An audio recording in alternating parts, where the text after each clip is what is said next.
So if the cost is not below a problem anymore, what about the employee? As Gisela asked from Tribe in Asia, aside from keeping the employees engaged with the company and their work, how do you encourage engagement among employees to employees, especially now in remote time?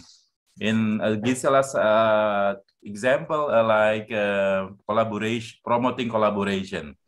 So what do you think about this? Cost is not any problem, don't have any problem anymore. And now what about the employee itself? Okay. Po Cik Wee, perhaps you can answer first. Yeah, just 2 points down here.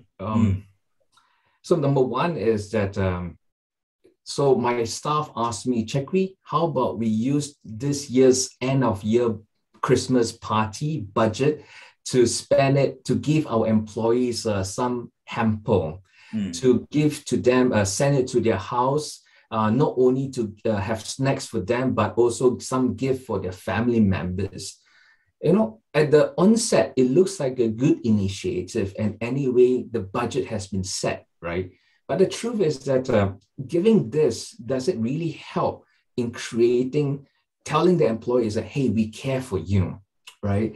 So my point down here is that remote people who are in right now working from home, it's good to tell them is that we care for them, but it's also more importantly to really be concerned for them, having that engagement, you know, as a head of HR or as anyone in HR, you know, or anyone at the leadership team level. Don't just call your employees by saying, how's my work? Is it done? Is it completed? But instead, I just want to reach out to you, Hakeem. How are you? How's your family? You know, that's engagement. Yes. You know, you give me a hamper because of your company budget. So what? Do you really care about me? You know, especially in the Asian context, I think for us, we work for companies who care about the journey rather than the destination. You know, in Philippines, it's called malasakit. In Indonesia, it's called gotong royong. Yeah, in Chinese community, it's called relationship.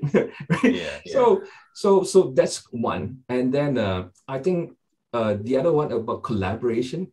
The second comment down here is that people working from home, in fact, are more coordinating than collaborating.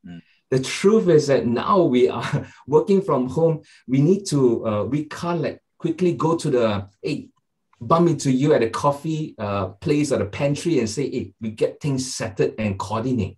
So we are spending a lot of time coordinating, trying to book meetings and all. So collaborating is the answer, and we need to make sure that it's common time slot to collaborate rather than to coordinate. Lisa. Okay. What about you, Lisa?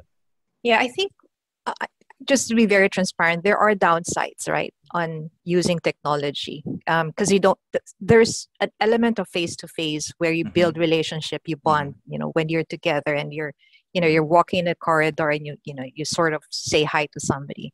So that's one element, honestly, that is being lost when everything is going to be virtual. But then I think technology does have room for us to create collaboration. I mean, if you go to Zoom, MS Teams, right, they have this workshop type of features that you can actually use.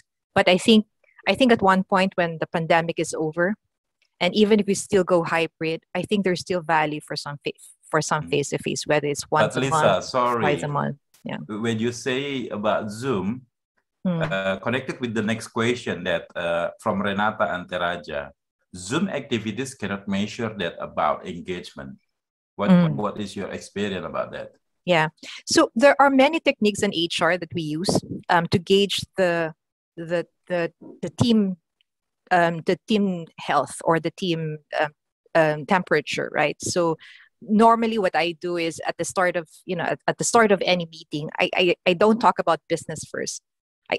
What Cik Wee mentioned, talk about how they are, how are they feeling, how are their families, and so you can infuse certain elements of meetings that actually becomes more personal at the start, where people actually share what they're feeling, and those small compassionate gestures are actually very important, because those actually will help in the engagement of people. And you could do the same thing at the end. So how was the meeting? Did it meet your expectations? So what else can we improve on? So those are techniques that in HR we're sort of used to, and maybe we're kind of desensitized on how it was meant to be. But those things I think we can embed into even virtual meetings to make it more personal and humane.